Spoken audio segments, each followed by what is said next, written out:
Жалпы бұл витамин деген ол адамды мүлдем емдемейді. Сіздер дұрыс түсініңіздер, иә? Бұл витаминдер мен минералдар біздің мына күнделікті тамақтарын ала алмаған витаминдерімізді біз қосымша ішеміз.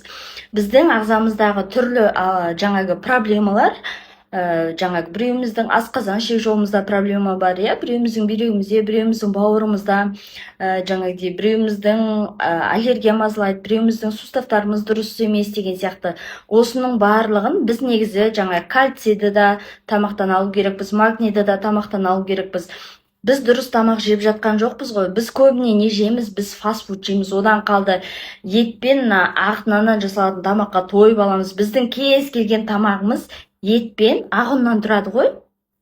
Сондықтан да біздің ағзамыз ластанып жатыр. Біз дұрыс тамақтанбағандықтан, мына қоршаған ортаның барлығы біздің ағзамызды ластап жатыр, иә. Қазіргі таңда ауа да таза емес, экология да бұзылған. Осының барлығынан біздің ағзамызда түрлі аурулар туындап жатыр, иә.